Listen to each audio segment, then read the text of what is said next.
So the Sustainable Finance Initiative out of the Precourt Energy Institute is a little bit of a different animal than our other sister initiatives. We are focused on innovations in the social sciences, looking at new models for business, finance, and economics to drive decarbonization and attend to the equity of the distributional downsides of the transition as well. This was a fabulous panel. Unfortunately, I had to come in and out, didn't get to hear the whole thing, but it really elevated the issues that we're focused on at SFI, which is to say, there's a discord that is emerging stemming from the need to conform to recognized climate practices that signal commitment among leading businesses and investment firms that may not or don't clearly yet add up to effective climate outcomes. And so the work of the Sustainable Finance Initiative takes on an operating model of diligence, reform, and reset. So we dive deep with practitioners to understand where the problems are in their practice of sustainable finance, and in particular, the practice of net zero finance. We investigate potential reforms to those challenges that are essentially patches on current practice, and we gear up for the possibility and envisioning resets of those practices that appreciate that no amount of reform is going to send action in the right direction, and in many cases a reset is necessary. And so specifically, our research agenda now is focused on carbon accounting, which you just heard a bit about, e-liabilities and carbon balance sheets as a means to drive real carbon markets with integrity, to make cost of capital adjustments for high-emitting firms, to achieve this goal of alignment with corporate, national, and global carbon accounting ledgers. We're also looking at deeper dives into the carbon offset markets, looking at the financial, legal, and insurance structures that will be necessary to build those markets at speed and scale.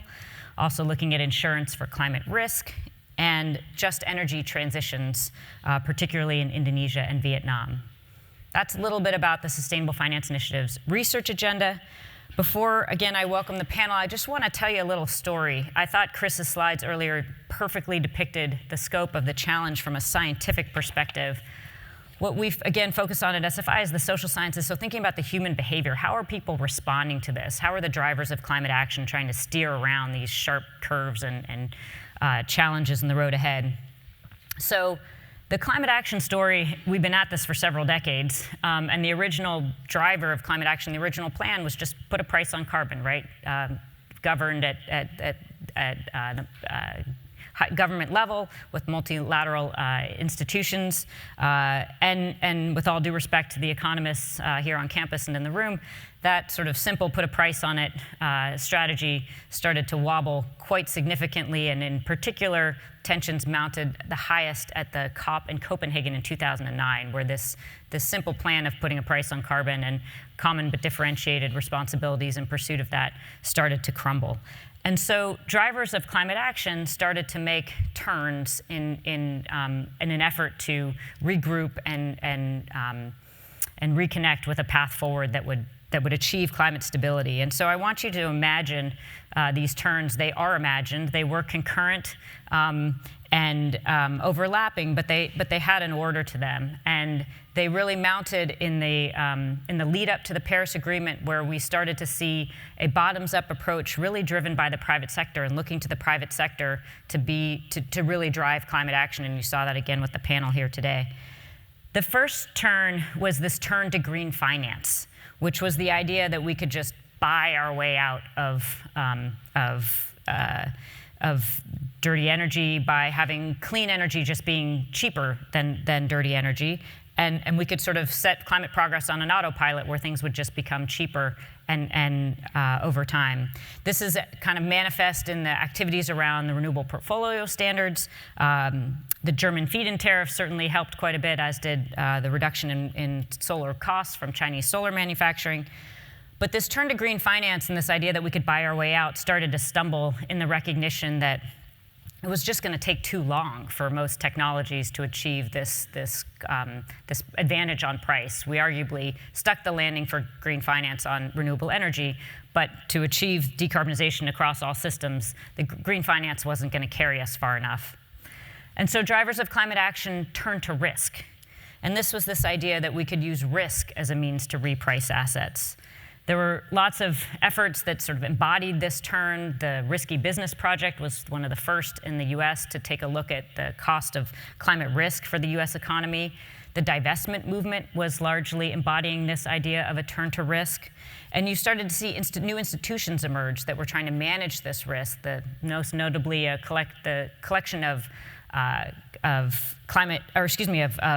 finance ministers and central bankers as embodied in the Network for Greening the Financial System, the NGFS.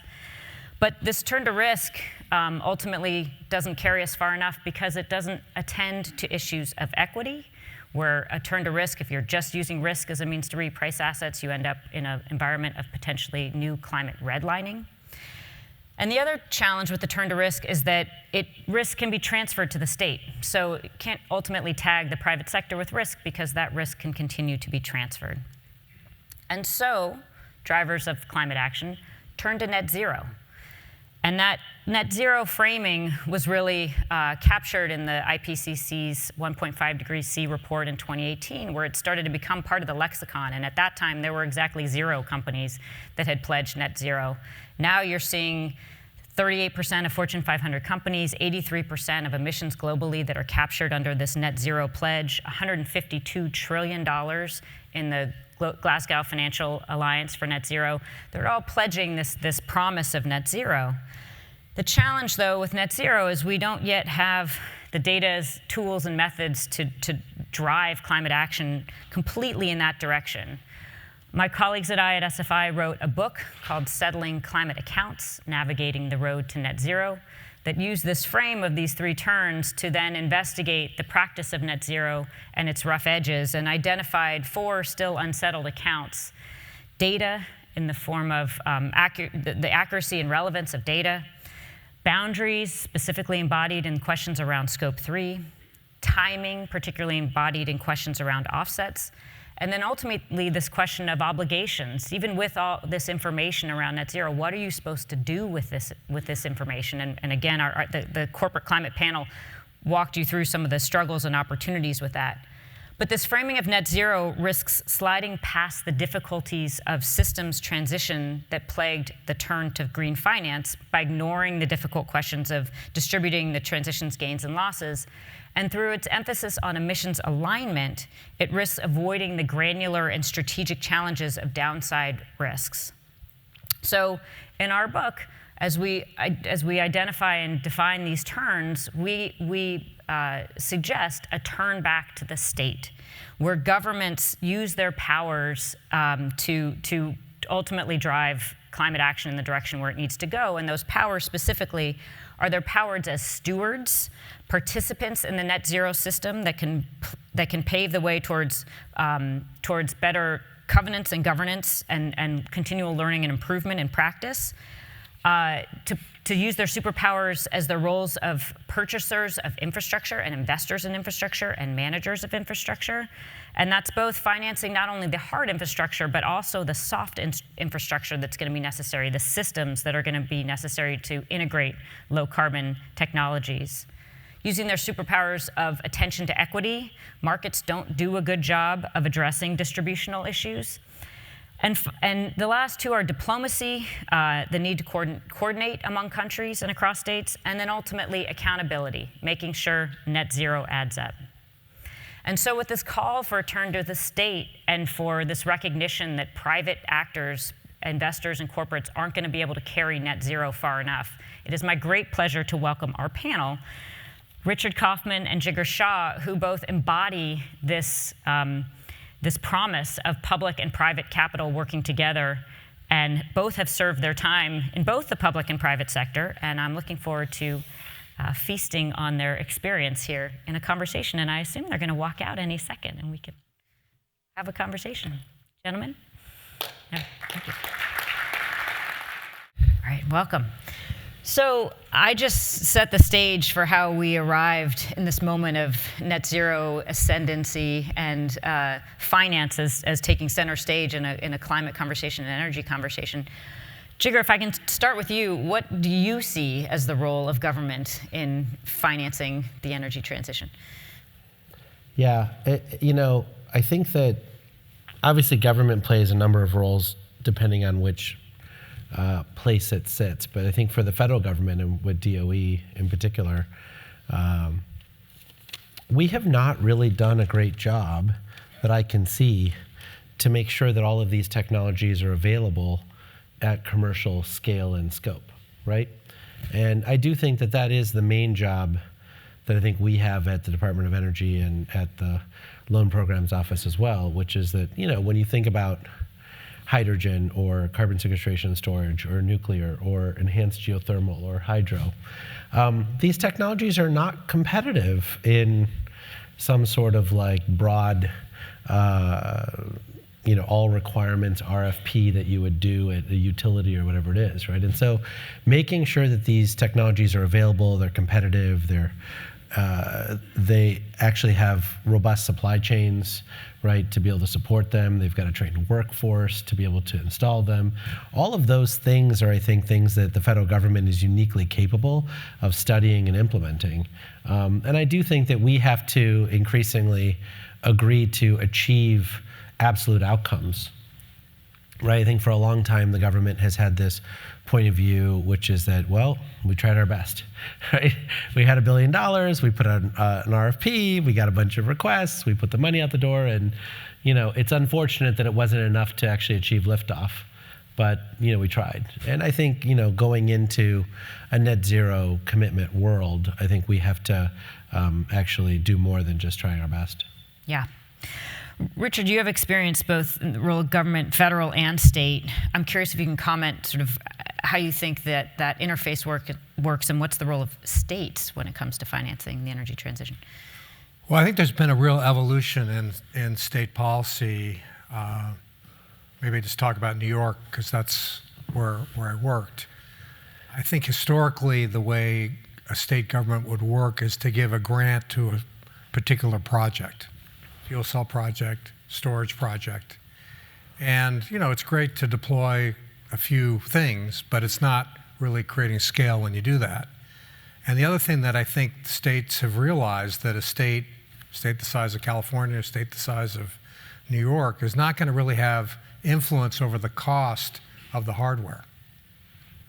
But a state can have a big impact in soft costs.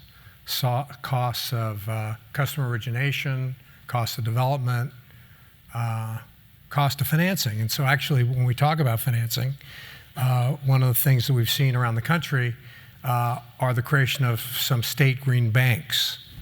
So in New York, there's actually the largest state green bank. And it focuses, usually when government's in the financing business, it's sometimes gives out very cheap financing. So in this particular case, the New York Green Bank doesn't give out subsidized financing. Instead, there are areas of the market, particularly small projects, small deployment projects, where the problem is not the cost of financing, but the availability of financing.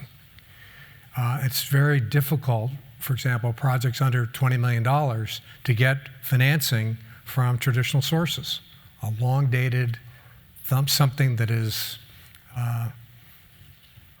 has slightly below investment grade credit rating is just really expensive for a traditional lender to lend against.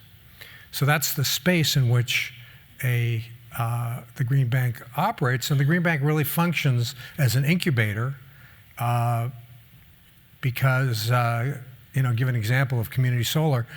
In terms of rooftop solar, the banks got comfortable with lending to rooftop solar, but community solar, where the installation is far away, the banks were concerned that, well, how do we know somebody's going to really pay if they move?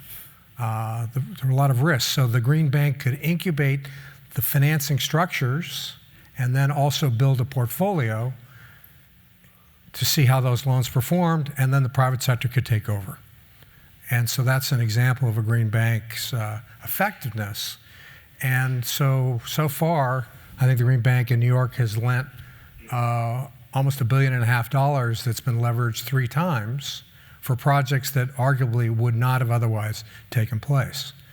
So the last thing I'm going to say, and I know Jigar would agree with this, is that in terms of financing, probably the most important, or in driving investment flow, probably the most important thing is government intent about the establishment of the market.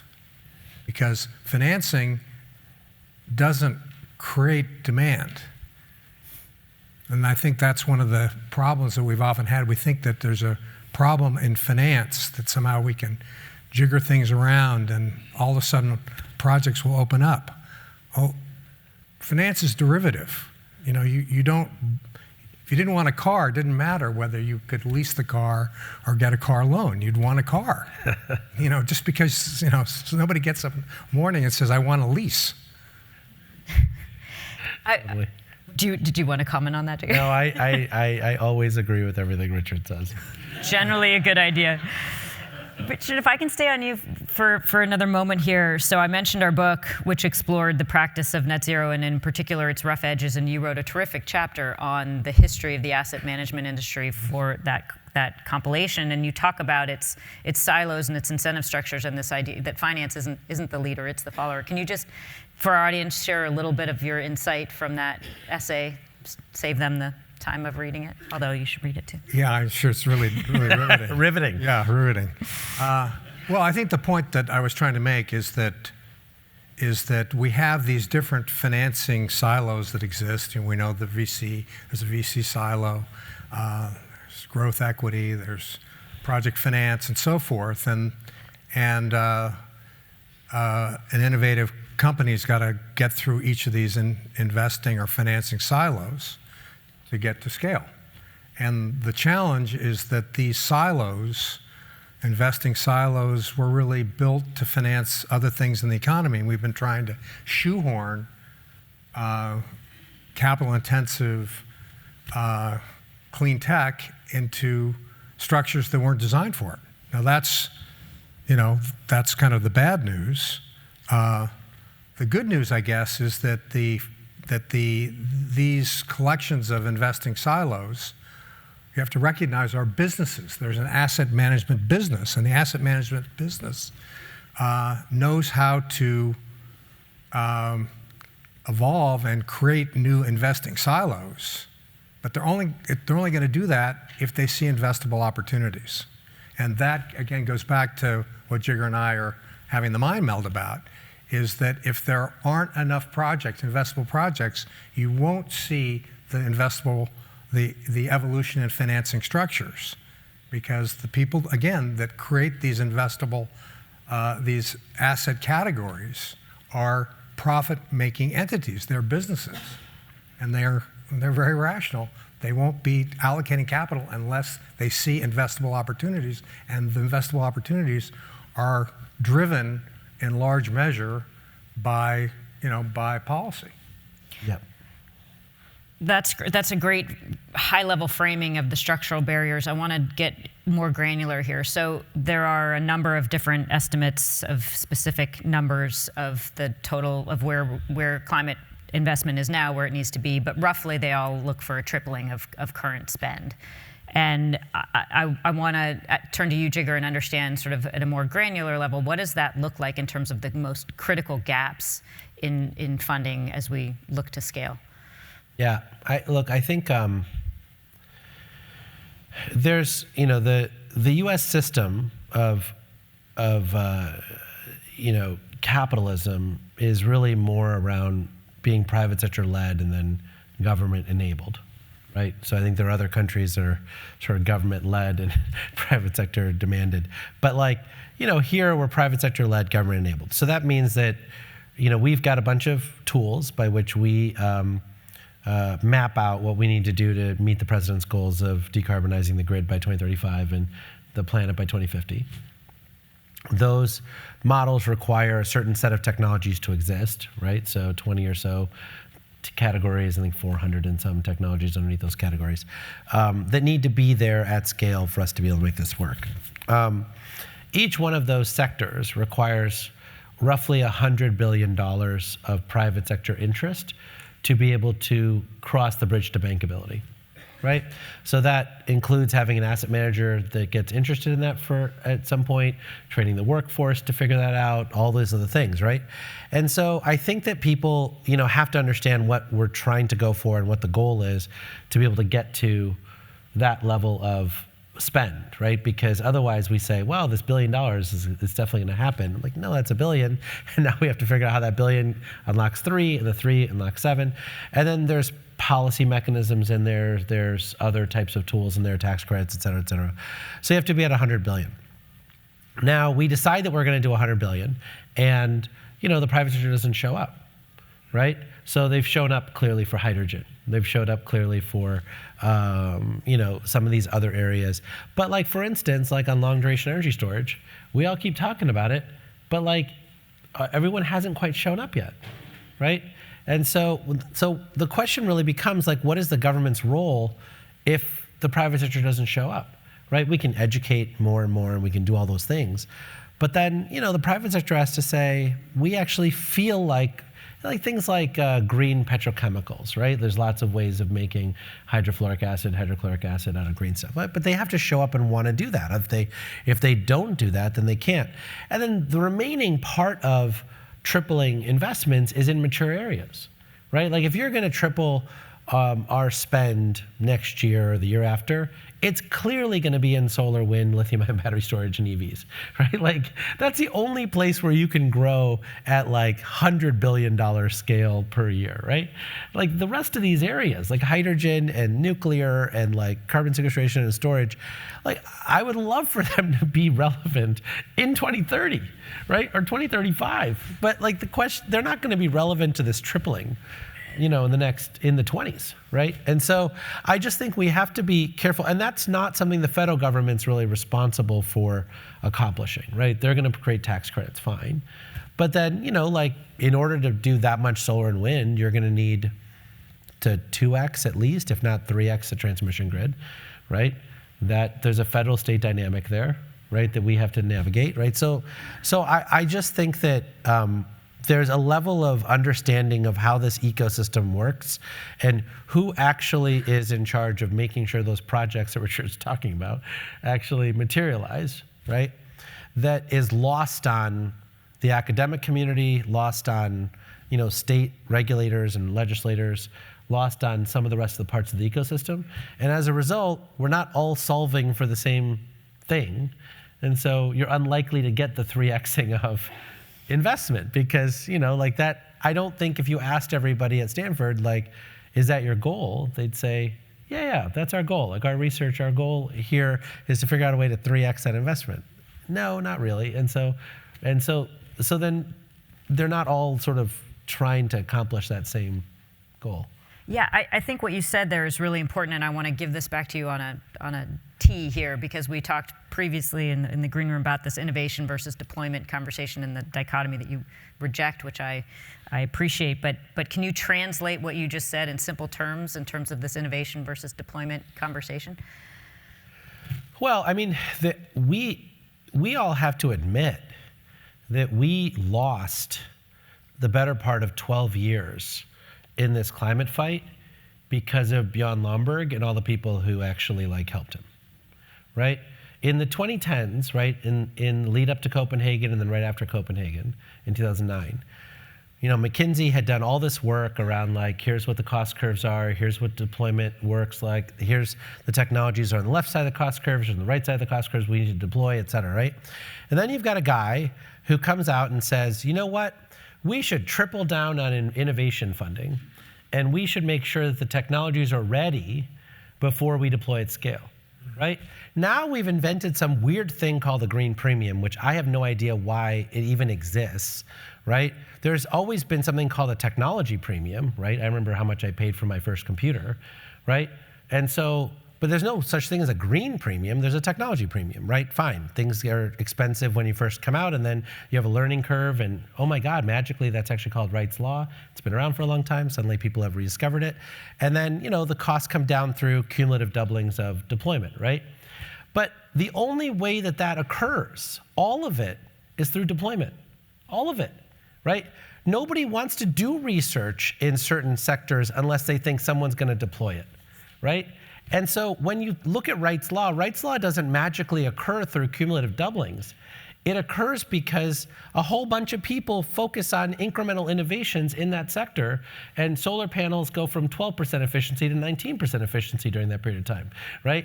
Like manufacturing scale goes from 100 megawatts in one facility to a gigawatt in one facility, right? You've got, co-location of solar glass and all this other stuff, right? All these things occur that are incrementally innovative, some are, really innovative, but they all become because we decided to deploy, right? And I think that today, what the IRA represents and the bipartisan infrastructure law is the US government's desire to change that narrative forever, right? And that we are now deployment-led, and then innovation, comes along that pathway. Could I jump in on this? I always agree with Jigar, too. I'll try and get them to disagree at some point during the so to take your point about your computer, if we had, Moore's law is not a law of physics; it's a law of markets. If we had inhibited as a thought experiment, if we had inhibited the deployment of personal computers until we had the chip that we had today, we wouldn't have the chip that we have today. That's right. Right? Because it was the ability to scale and innovate and invent that helped, create Moore's law. That's one point. But the second point I want to make is when we talk about the valley of death and financing, it's interesting. We should compare it to the biotech world.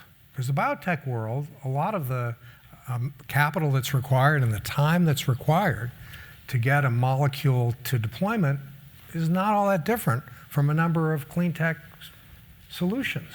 So that industry actually generally has not had a problem with capital formation. So, so what's different? Well, what's different is that there's certainly technology risk, right? In biotech, tremendous technology risk, but there's not market risk. If you invent a drug that works, there's no doubt in the investor's mind that it's going to be deployed. And actually the category of investors that typically take a biotech company from that early stage to scale up, where the real money comes in, are growth investors. And growth investors are willing to take technology risk or market risk, but not both risks. And in the clean tech area, we've been consistently asked that group to take both risks. So that's why this issue, if we can establish a clear market direction, and I agree, I certainly hope that the IRA and the other bills will finally change that. It means that we'll be able to draw in growth investors that'll just be willing to take technology risk because they won't be worried about the eventual market.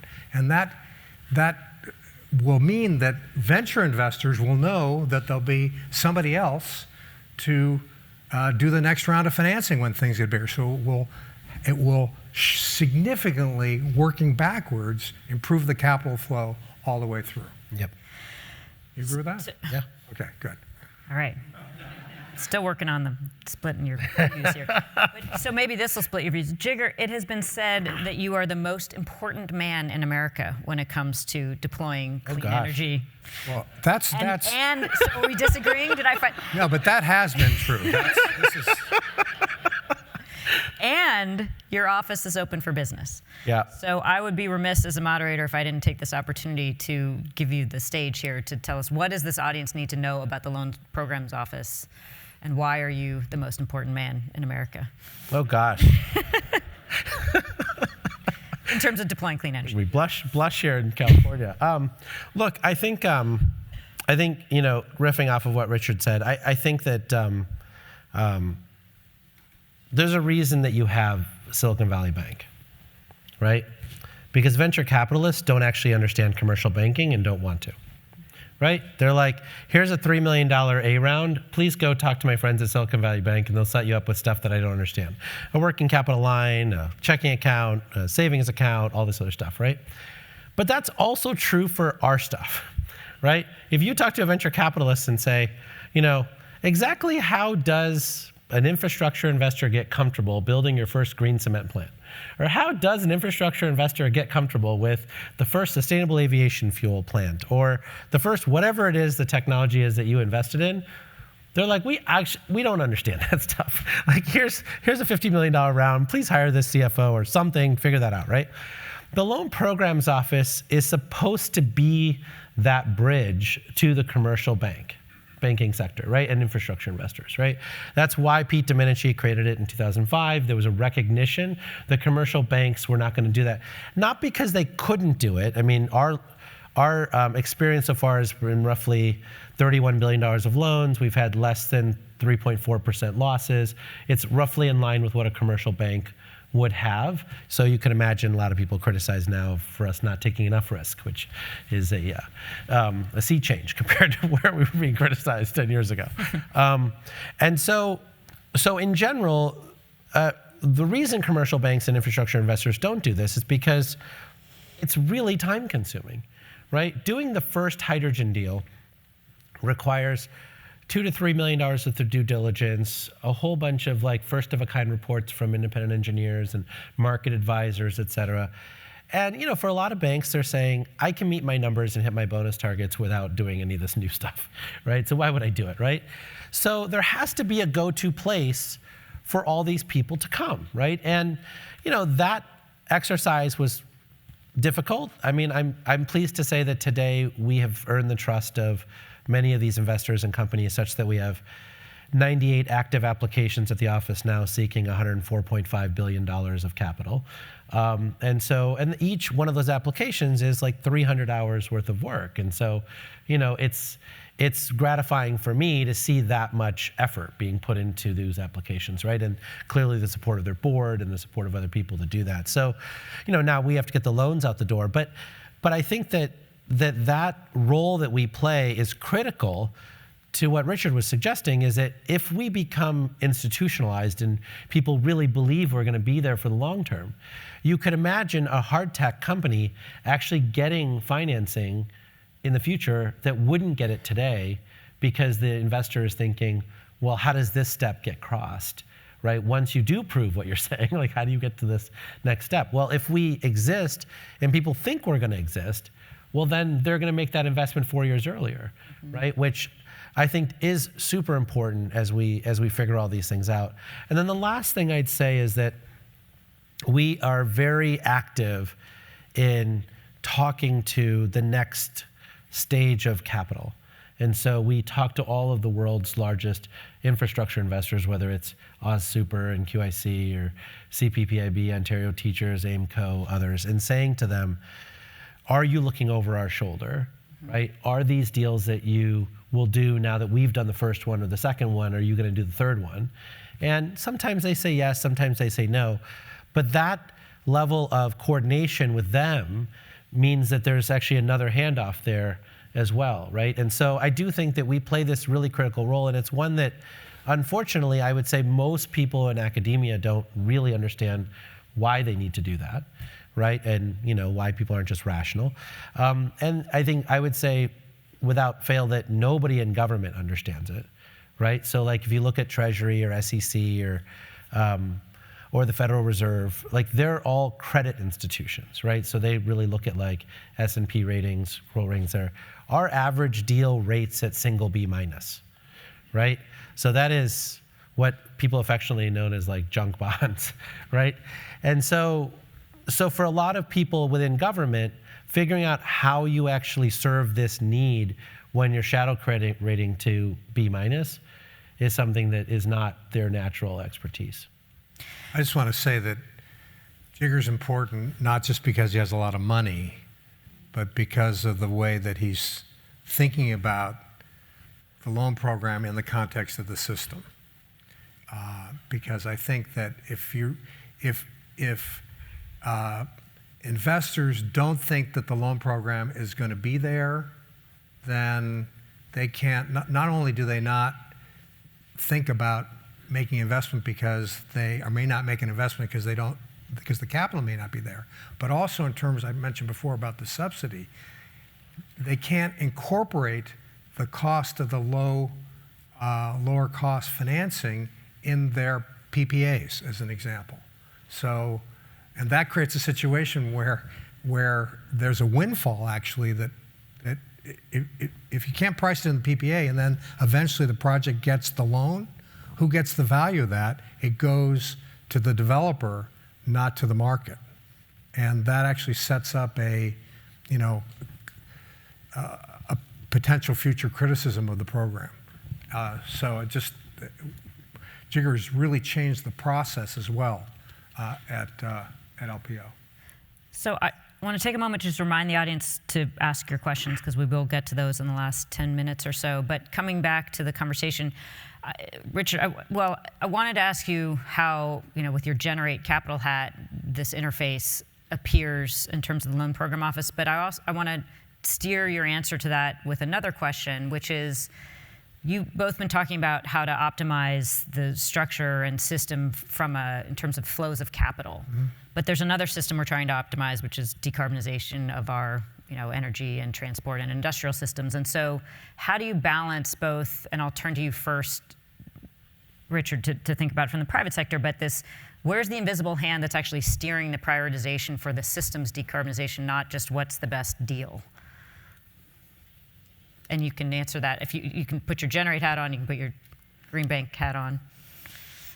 You're asking a systems question? Yeah, and the prioritization for investment with a view towards systems transition, as opposed to, you've talked about at the end of the day, you've got to choose. Well, I can start the answer. Yeah, please. Thank you. But look, I think that this gets quite confusing very quickly for governments, right? So I'll give you an example on a prioritization basis, right? So New York passed Local Law 97, right, to force building owners to do energy efficiency, which we all believe was there, right? Or in their case, it's not really energy efficiency, it's actually like real greenhouse gas emission reduction. So it could be moving off of natural gas, it could be lots of things, right? LA passed the same law, basically, and LA chose right when COVID started to suspend the law, right? And ultimately, there is clearly an interaction between how much pain the public official believes that they're imposing on the population, the private sector, right? And the availability and success of the economic and financial tools that we're creating, right? Whether it's the New York Green Bank or whether it's the Loan Programs Office, et cetera, like either gives them more confidence or less confidence to do that, right? Either way, they've all read Bret Stevens's like magic experience in Greenland, and so he now like believes climate change is real, and so now there's like trade-offs, right? People are clearly going to suffer more. There's going to be more refugees. There's more stuff, right? Fine, but like then imposing that all new buildings are going to be net zero, or that all new appliances have to be not gas, or all this stuff or that stuff, or banning internal combustion engine cars, right? All of that occurs in concert with the public officials' belief that the transition won't be that painful, right? And so that interplay is quite difficult to like manage, right? But it is, I think, an interplay that's real and present. So thanks, Jigar. You gave me a little time to think here. There are a couple things. One, of course, we've been talking about how there's not a cost of carbon. So policy has been about promoting specific things on the kind of supply side by technology. And actually that has a lot of interest amongst government inherently, and a lot of interest amongst the innovative energy companies. And what I mean by interest is if you're a political leader, it's really exciting to announce 1 million solar roofs, or to go to a ribbon cutting for a factory that makes X. It's really hard to get people excited about, well, we've just are developing, we're announcing a new system of integration. You've integrated the new building code. And similarly, government is set up to give out programs. And in fairness to people that work in government, when you have a program, you can trace taxpayer or ratepayer dollars to the impact of that program. So that program, if that program's technology related, I know how much money I've spent and what has been achieved. And I have to say, environmental groups often rally around specific mandates. So that also creates sort of political interest. And when I talk about the innovative energy companies, they've also been trained to support a particular mandate around their technology solutions. So these things become very siloed. And then to expect that government officials have the capability, whether at the federal level or at the state level, to think about things on a whole system basis is really very challenging. That is a role for a place like Stanford, but because we need to have an integrated approach and a set of what should come first. But we have to recognize, I don't want to be negative about it, that there's in place these sort of silos that have been set up that have both political support and industry support. I mean, I'll just say one last thing on this. The utility sector is really financially inefficient. I'm a financial person by background. It has a little bit more, the grid is about 51 or 52% average capacity utilization. There's no other capital intensive industry that you know of today that operates at that low level of capacity utilization. They operate at 80 or 90%. So, and the reason for that is because, the industry has been regulated, and the reason that these other industries have been able to achieve that higher level is because of adoption of technology, changes in business model, and changes in financial incentives that have been prevented from coming in because it's a regulated industry. So we have all this potential value that we can actually extract from the bill to deploy more clean energy, but have to think about it using the whole bill. But when I was working in New York State, the storage industry said, well, we really want to have more storage, so you need to impose an extra charge on customers to pay for the mandate to deploy solar. I mean, to deploy storage, as opposed to thinking about how we can get more out of what we already are paying in the bill. Can I add one more thing on this? Just to tie it to what's going on in Ukraine and the European crisis coming, this winter. One of the things that I find different today compared to, let's say, 10 years ago, right, when Donald Rumsfeld was talking about the number of people that were dying in fuel supply chains in Afghanistan, right? And so, you could imagine that there could have been an accelerated transition to electric vehicles or electricity in the field, right, in Afghanistan. But, there was, I think, a belief that those technologies weren't quite ready, and so therefore, that transition didn't occur. Today, you've got this extraordinary crisis in Europe, and a set of technologies that frankly have been piloted for the better part of 15 years, right? It's not like they don't know what heat pumps are. It's not like they don't know what renewable thermal is, right? France and the Netherlands and Germany have had feed-in tariffs for renewable thermal for a long time. You've got all these technologies that have been started, and the question becomes, are they capable of achieving a warlike footing in deploying these technologies at speed and scale to prevent mass suffering from their population, right? And I do think that when you think about the political ramifications of this, right, and the rise of authoritarian governments and the rise of some of this tribalism and other things, right, it is instructive to academic audiences, but also to day-to-day decision makers, that, that this experiment is going to be closely watched, right? Around, does this actually help the existing elected officials? Does it not help them? Do they all get voted out of office? Like, how does this work? Because it leads to their comfort level in moving decarbonization solutions forward faster.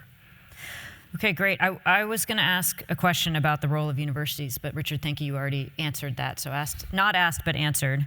I'm going to ask one more question as moderator, and then we're going to turn. And good news is I can actually see those questions, which I was worried about given yesterday's that there was going to need a magnifying glass. I want to turn to the question of equity. And in my opening remarks, talked about how governments, that is the superpower, one of their superpowers, and one that markets tend to do very poorly on. So talk to me about, from the Loan Programs Office perspective and the provisions in the IRA and other executive orders that the government has issued, how is the government attending to issues of equity in the US in terms of frontline and fence line communities, in terms of communities in transition, and also, if you will, if you have an answer to this question of, what is the IRA, or what can the Loan Programs Office do in terms of the questions of equity at the global scale in terms of tech transfer or deployments overseas? Yeah, it's an interesting conversation for me to be involved in. It's obviously something I'm quite passionate about, as many are. But I do think that I'm quite passionate about equity from the perspective of, making sure that there's equality of opportunity, right? I think for many people, the Justice 40 conversations often tend to, go to like do no harm sort of ways. But, interestingly enough, the reason why Justice 40 is called Justice 40 and it's 40% is because the 40% of the population actually falls into that category, right? And so the question for me is really more, how do you actually get, people to be able to get jobs in these areas, right? So they're not redlined out of these areas. Like, how do you make sure that minority subcontractors can get contracts? How do you make sure that like for solar and storage and that kind of stuff, that we're actually advertising to all neighborhoods, not just the nine zip codes that they've been doing in the past. Some of these other things, and for me, I'm always private sector led, government enabled, right? So when you look at the data that DOE has collected for years on all of these programs, it turns out that poor people are actually not bad payers on these loans. In fact, they're great payers on these loans, because they know that this equipment that they're getting a loan on actually is essential to cooling their food or whatever it is that they're doing with those appliances. And so Wall Street, in fact, uses credit card receivables and healthcare receivables data to calculate what the losses are for these types of loans, right? So we're able to go in and say, we'll use our federal credit rating to guarantee this paper using our internal data and not your data. And as a result, I think we'll have those portfolios will have between 4 and 5 times more low FICO in their portfolio than would otherwise happen without our intervention, right? And for many of these companies, right, they actually want to market to a greater population of people and serve a greater population of people, et cetera. But they're saying, well, we were told by Wall Street that we can't actually serve these people because they wouldn't securitize the paper if we had originated it, right? So I'd say that whether it's electric vehicles or whether it's solar plus storage or whether it's energy efficiency or whether it's all these different things, there's a lot of ways to be very helpful on the Justice 40 side through what I would say like Barbara Einrich's sort of nickel and dimed work from the late 90s, right? I think she passed away this year. But I don't think the federal government's ever actually solved that problem, right? The fact that it's more expensive to be poor than it is to be rich, right? And there are many ways for us to be able to actually solve that problem with the resources that we have, but I feel like we overreach a lot. So instead of actually just solving that problem for 40% of Americans, we instead say, how about we just give people free energy efficiency audits and upgrades for however far this money will stretch? And I'm like, but 15 million households qualify for this, and the amount of money that you've allocated for this, which is, yes, 10x what we did last year, is still only like 200,000 households. So why don't we focus on this nickel and dimed approach as opposed to focusing on this giveaway approach? And old habits die hard, but I think we are having really good success at helping people understand how this sort of works. Because I do think a lot of people sort of view this as sort of alchemy, and so they're like, it's too good to be true, Jigar. I don't think it's possible, And so we have to take them through it step by step and show them where those friction points are. Can I add Yeah. to you?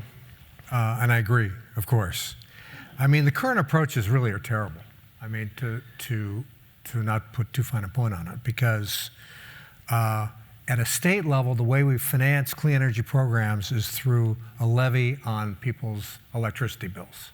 That is a friggin' regressive tax, right? Poor people pay more of their income on utility bills. And so then the other thing is that then who gets the money for those programs? Well, it's often not poor people, So companies that want to have solar on the roof fund it effectively through a transfer from poor people to companies or to somebody's rooftop solar installation. So it's not fair. And then, as Jigar says, what money is available is typically channeled in the form of grants. There's not enough money to achieve the grants, and also the way the grants are implemented. We're going to come in to do an audit of your house. Well, can you understand what that must feel like to certain people to say, well, the government's going to come in and do an audit of your house? Or a contractor's going to come in. Well, for most poor people, when they hear that a contractor's going to come into the house, it means that's an opportunity to be ripped off. And when you also give grants, you destroy often the ability to have a market-based solution. So it's the whole system, historical system of how we do this is wrong. And so, there are some examples, I think, of things we're trying to do in New York to make things a little better, the connection between health and retrofits to create another revenue stream to finance things. And maybe just the last thing I'm going to say, I don't want to go through everything that we're trying to do, but there's a capability that's required, and maybe this is an area where Stanford could help, is that some people can be served by market-based solutions, and we need to invest in terms of government policy those capabilities to understand, and some people cannot. Yep. And that kind of I don't know what to call IQ, doesn't exist very well. It doesn't exist at utilities, doesn't exist in government. And if we're going to really serve people and the way they need to be served and not leave people behind, we need to get a lot better at that. Right. Thank you. Richard, you are very important, but because perhaps I teed the audience up by saying Jigar was the most important man in America on clean energy deployment, our questions from the audience seem to be focused primarily on the Loan Program Office. And that's good, because I got to go. Do you really need to go? I got to go. So you're seeing live an action panel where Richard's literally going to go catch a plane because this got started 5 minutes late. So thank you, Richard. Thanks, bye. Sorry.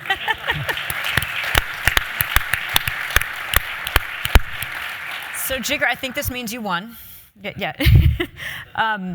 So in the time we have left with the audience questions, I'm just going to sort of compile them. There seems to be real interest in, let's take a walk through a particular project. What project are you most excited about that's most transformative? And if you can add to it any conversation around permitting, which I wanted to touch on too, bonus points, but you don't have to. Yeah. First, let's start by saying that I don't get paid to get excited. So I'm a commercial banker, so I get paid to make things boring. Look, I think that when you think about what is in front of us today, a lot of the technologies that we're looking at can be transformational, not just in this country, but also in the way that we project American power around the world. So to give you an example, the monolith materials deal that we provided a conditional commitment to last year is taking methane pyrolysis, which has been around for decades, right? It's not a new technology, but they've made it more stable. They're splitting natural gas or ethane into carbon black and hydrogen, right? Carbon black is used to make tires. Electric vehicles still use tires, so there's real value there. And then hydrogen is the waste product. And they're turning the hydrogen into ammonia. It happens to be that the U.S. actually imports ammonia, using, Russian gas via Ukraine, right? So it's good for us to make our ammonia here. Okay, great. Now, there's a couple of pieces to this, right? One is that this is a technology that's been around for a long time, right? That we're actually helping to stand up that the private sector wouldn't have done. Fine. Second, all carbon black made in this country is basically made by doing some weird ass process where you basically create smoke, you capture the smoke, you sell it, right? Every single carbon black facility in the United States is under a consent decree with the Department of Justice and the EPA for causing cancer in their local communities, right? So from a justice standpoint, there's no better way of doing this, right? Third, right, the largest exporter of carbon black in the world is Russia, right? So we actually, I think, will become the largest carbon black exporter in the world if this works. Fourth, right, if you are actually exporting carbon black by separating our methane, right, into carbon black and hydrogen, then that is a way more shelf-stable way to ship our natural gas around the world than LNG, right? And so from that perspective, you're giving people an end product that's a value-added product, et cetera, right? And so I just think that when you think about all of the ways that project could really change the game in terms of national security for us, it's just a huge thing, right? The other thing is just to get very controversial, right, is the Vogtle nuclear plant, right? I mean, we put $12.7 billion into it. They just finished fuel loading last month. We're now going to get to turning it on next year.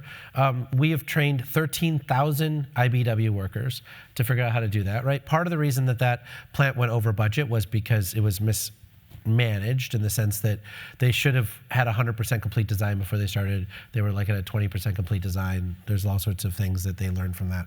Fine. But the other reason that they didn't succeed is because we didn't have a supply chain of contractors and other things in this country to be able to build nuclear. The last time we really built nuclear in this country was 30 years ago. And so we now have all that expertise again here, right? And yesterday you saw that OPG announced that they have filed with their regulator to build a GE Hitachi 300 megawatt BWRX reactor, right? That's U.S. technology with a Canadian, supply chain that's getting built there. TVA is mirroring that in Tennessee Valley. For whatever you believe on nuclear power, the notion that we shouldn't have all these tools at scale, right, is just, doesn't make sense to me. We have 40 pre-sales of nuclear reactors in Europe right now, right? Poland just chose the AP1000 last week for their needs, right? And so when you think about how we're projecting American power around the world and how many countries around the world are really increasing their use of coal right now, right, as their LNG is being, deviated to Europe. That work is critical that we're doing. Same thing's true with carbon sequestration and storage and hydrogen and, all sorts of areas that we're working in. With a minute and a half left, do you want to make any closing comments? Best thing we can do is end on time, but I don't want to not use all of our time. Any comments on, on permitting? Words on permitting? Yeah, we've got all this money coming, but if we can't deploy it, we can't spend it, so. So I think it's important to note that, California has a CEQA process, the US government has a NEPA process. Pick a number, 97%, 99% of projects get through this process with really no fanfare. I mean, it's just so easy to get through the process. We have our own office at the Loan Programs Office that does NEPA for all of our applicants. And, it's done in 1/3 of the time. We have short reports. It's we do all the right stuff. We talk to the tribes, we talk to the local communities, we do all that stuff. So there's no corner cutting. But in general, I don't believe NEPA is actually the problem. I think the problem that we have is that we as a country have allowed these types of reviews to get weaponized by outside groups who want to kill something for the reason of killing something. And I think we just have to admit that is the case, right? And then the question becomes, how do we as a society build $10 trillion worth of infrastructure, right, which is what it's going to take to decarbonize the country, when one group, which today might be an environmental group, but tomorrow might be some other group, right, can say that I don't want what's in our shared best interests to be installed in my community, and therefore I'm going to use this loophole by which to make this project super expensive or not be able to be built, right? And I think we all need to realize our part that we play in that and the groups that we donate money to, et cetera, because I think that for whatever reason, people think this is asymmetrical and that we can like kill, oil and gas pipelines, but no one's gonna come after wind and solar farms. And that's like ridiculous. Like you're seeing tons of wind farms getting killed across the Midwest right now, right? And so I think everyone just needs to bring their temperature down 10 notches and recognize that we have other ways of legitimately killing projects if you want to kill projects, right? You go through the city council, you go through the water board, you go through the land permitting board. There's lots of places where you can make your voice heard and say, I don't want this in my community, please don't build it, and then you don't build it, right? Fine. And then you can have different arguments on YIMBY and NIMBY and whatever else. But using the NEPA process to kill projects doesn't make any sense to me, right? And I think we all need to understand our own part that we played in that, whether we actively killed the project or whether we supported a project getting killed that confirmed our own biases. That all of that is bad, right? And that we all use modern energy. We want modern energy. We want a modern lifestyle. And what it takes is $10 trillion of investment over the next 15 years to do that. Great. Well, sounds like you also laid out a good research agenda for those of us working in the social sciences and on human behavior and political economy. So thank you for that to-do list. And with that, we're going to leave it there. And please join me in thanking Jigar, Shah, and Richard Kauffmann in absentia. Thank you. Thank you.